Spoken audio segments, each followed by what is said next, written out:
Okay, thank you, Chairperson, for your warm introduction, and good morning, everyone.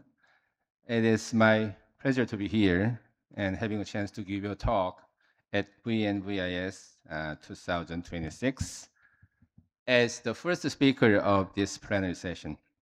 I'd like to talk about the flow diverter and flow disruptor as the second paradigm shift in the aneurysm treatment. I'll change a little bit the title of this topic.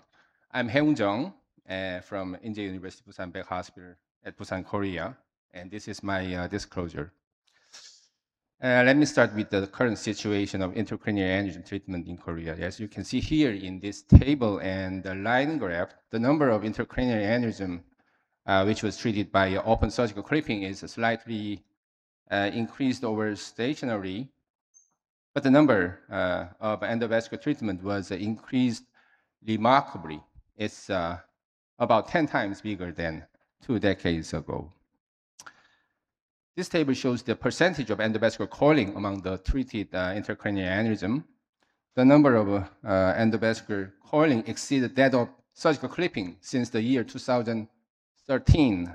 And we can say endovascular coiling is the dominant way of intracranial aneurysm treatment in Korea since that time. And now, more than 70% of intracranial aneurysm was treated by endovascular coiling since the year 2020. The first paradigm shift of intracranial aneurysm treatment was from open surgical clipping to endovascular coiling. It is already accomplished, and there's no doubt about it. The next and second paradigm shift of intracranial aneurysm treatment is from endovascular coiling to flow diversion or flow disruption. It is already started and is ongoing process at the present. So I want to focus on the flow diversion and flow disruption today. First thing, the flow diverter or flow diverting stent can be defined as an endovascular prosthesis used to treat intracranial aneurysm. It is placed in the aneurysm parent neck and they are covering the neck and in order to divert blood flow. The flow diverter is basically a kind of stent which is dense metal mesh wire with a much higher metal density, around 30 to 35%, and much more small pores as compared with the usual stent. A stent placed in the apparent artery can occlude the aneurysm neck, but on the other hand, it can maintain outflow in the side branches and perforating branches. Here's a simplified schematic drawing of the therapeutic mechanism of flow diversion treatment for intracranial aneurysm. After the flow diverter placed in the placement, the aneurysm changes gradually with these sequences from figure A to D. Here's the current situation of endovascular treatment of intracranial aneurysm with the flow diverter in Korea and in our institution. The upper table shows the situation, current status in Korea. We used the flow diverter since the year 2014, but the percentage of use of flow diverter among the total number of endovascular treatment was not so big. In the year 2024, the percentage was only 5% with the use of the flow diverter among the total number of endovascular treatment. And the situation in our institution is not so different. The proportion of flow diverter use was around 7% in a year. In our institution, we performed 8 cases flow diverter use this year. So the total number of flow diverter use is 82 cases until now. In terms of the location, ICA is the most common site. Next is vertebral artery dissecting aneurysm, and the others in basilar trunk, PCA, and M1 aneurysms. There are 4 kinds of flow diverter which are available in Korea until now, and the Silk Vista will coming into the Korean market soon. Human's mind is like a weed. We start to use a pipeline classing in the year 2015 and move to Flex, Streamline, Shield, Evolve, Vantage, and Elite. Now we start to use the Silk Vista flow diverter. When the new device is coming into the market, you move from older one to new one. repeatedly as in many other countries and other institutions. Here's a represented case treated by a one-off flow debutter. And in this aneurysm located in the distal ICA dorsal wall, and the maximum diameter of the aneurysm was larger than 15 millimeter. And this is walking projection, as you can see here in AP and retro view.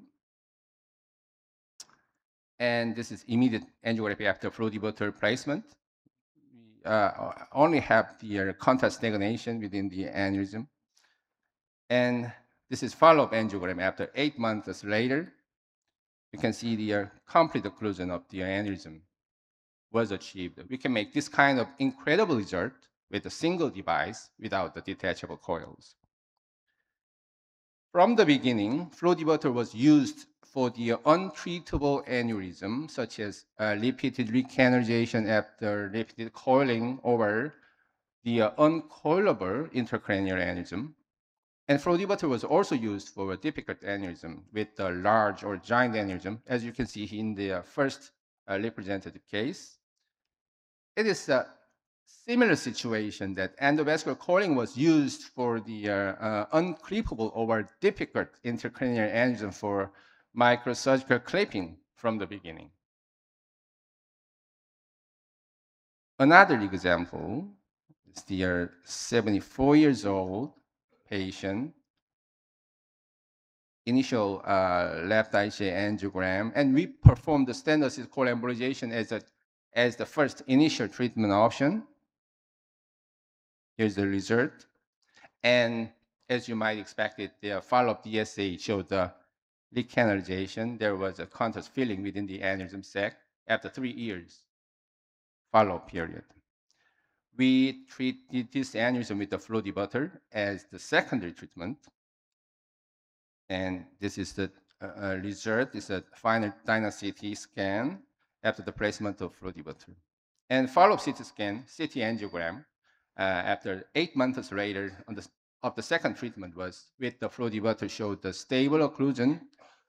We can use the flow debutter in case of recanalization after coiling.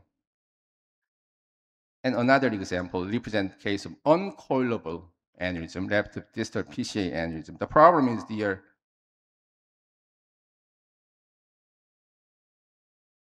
as you can see here, the branch is coming from the aneurysm. If you put a coil inside, you will occlude these side branches. This is uncoilable and also unclippable case. We perform the flow diverter placement as the first treatment option. And final DSA after placement of the flow diverter, there was contrast stagnation within the aneurysm sac and also preserved and patent flow to the distal branch from the aneurysm.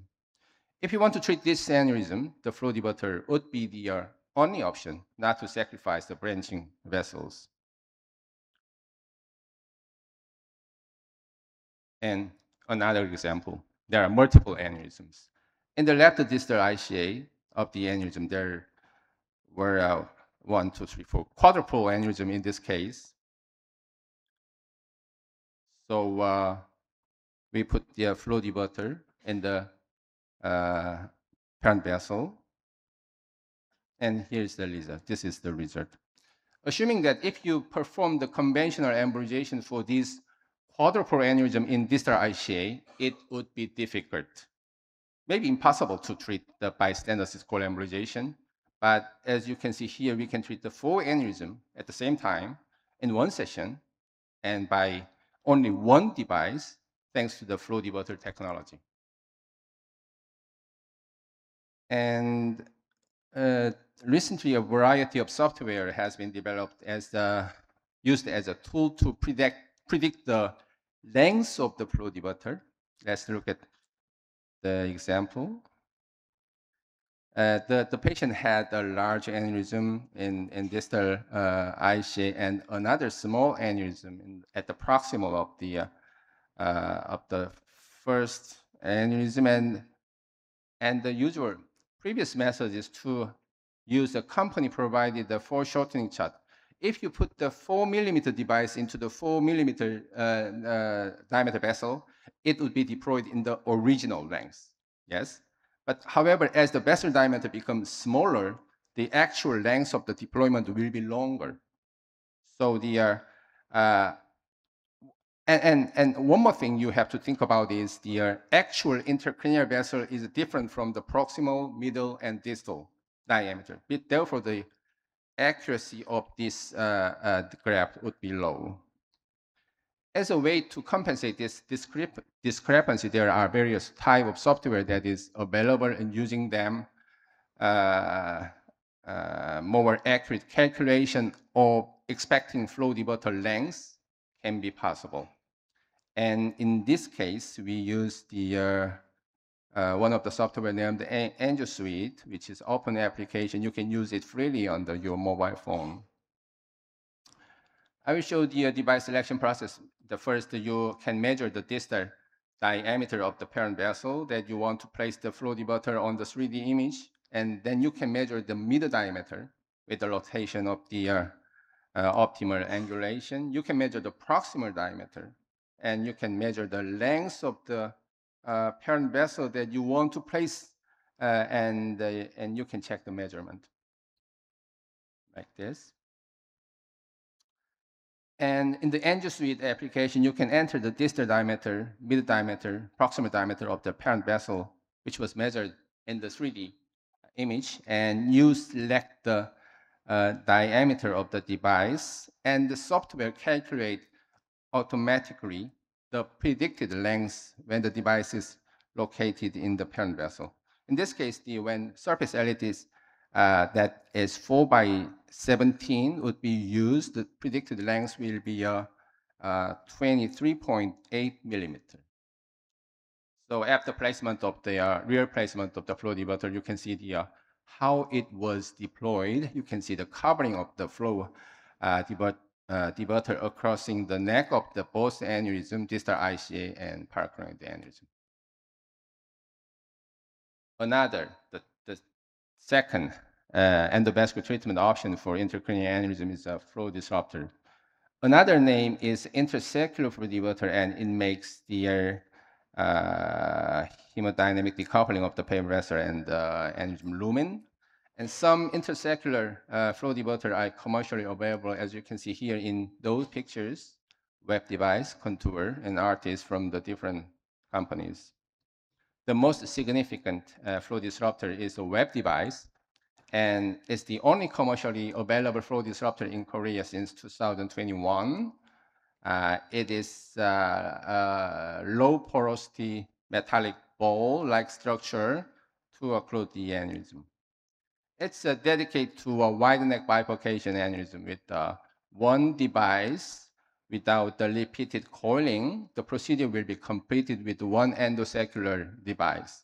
This means the use of web device can reduce the procedure time and also reduce the fluoroscopy time. And the another benefit is a reduction of radiation exposure and reduction of contrast agent dose used during the procedure. This table shows the endovascular treatment of with the web device in Korea and in our institution. Upper table shows the current status in Korea. We started to use a web device from the year 2021. The proportion of the flow disruptor used in Korea is very small, around 2%. And the situation is not so different in our hospital. The proportion of the web device used is about 8% last year. We performed 6 cases of web device use per procedure this year. The total number of web device used is 50 cases until now. And in terms of location, MCA bifurcation is the most common, ACOM, Vedra top, and the remaining 2 cases are located in ICA bifurcation. Here's a representative case of intracranial aneurysm, which was treated by web device. The oldest patient with the largest aneurysm in our web device case series, 75 years old, left MCA bifurcation aneurysm.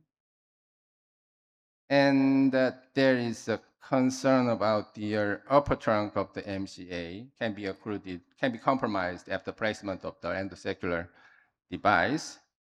Yes, you can treat this aneurysm with the standard coil embolization or multiple catheter technique as the conventional coil embolization. We use a BR1333 microcatheter because of the size of the aneurysm. And this video clip during the web device is how web device is deployed in the glass tube model. And this is a video clip during the real deployment of the web device. 3 times faster than the actual speed, slowly and gently, web device was introduced into the sac of the aneurysm. We can make optimal positioning of web device within the sac and also preserve the branches of the MCA. This is final left ICA angiogram result. And this is follow-up DSA after 6 months later. As you can see here, near complete obliteration of the aneurysm can be found. Large aneurysm, which was approximately 10 millimeter in maximum diameter, was gone by only one endosacral device. Assuming that the endovascular treatment was performed using standard cystical embolization for this intracranial aneurysm, you have to deliver at least 2 microcatheter stent and coils, and you have to put many coils inside the aneurysm. And you have to use more time, spend more radiation dose, and you have to give much more contrast agent to the patient. This is really one shot, one kill technology, I think. As you can see from previously presented case, we try to figure it out that one and done concept makes sense in our daily practice dealing with intracranial aneurysms. We conducted a study to compare radiation dose, fluoroscopy time, procedure time, and total amount of contrast used agent dose in each group when we're treating unruptured bifurcation aneurysm with a web device over standard cystical embolization. This is the result of our study. Procedure time, radiation dose, all parameters are lower in web device group than in standard cystical embolization group with the statistical significance. According to this study, we can say the web device can reduce radiation exposure at and a dose of contrast media when we used adequately. And we performed follow-up imaging for 41 cases among 50 cases, many CTA or MRA or DSA. We 10 cases out of 14 cases, in terms of the DSA, 71% both 0 or 0 apostrophe were obtained according to the both classification. And here's the result. And there were 3 cases of both one phenomenon. I will show you the illustrative cases here, like this. This patient had basilar bifurcation aneurysm with we used the web device for the treatment this aneurysm. And as you can see here, the follow-up DSA after 7 months later, some contrast filling was observed, still observed here and here. Here, this result can be categorized as both one phenomenon. We didn't do anything regarding the aneurysm. We performed follow-up imaging thereafter. And 2 years later, we had follow-up CT angiogram. There was no change of a web device in terms of location and shape. We don't know whether the contrast filling is still exists or not. We can say, yeah, treated aneurysm is stable.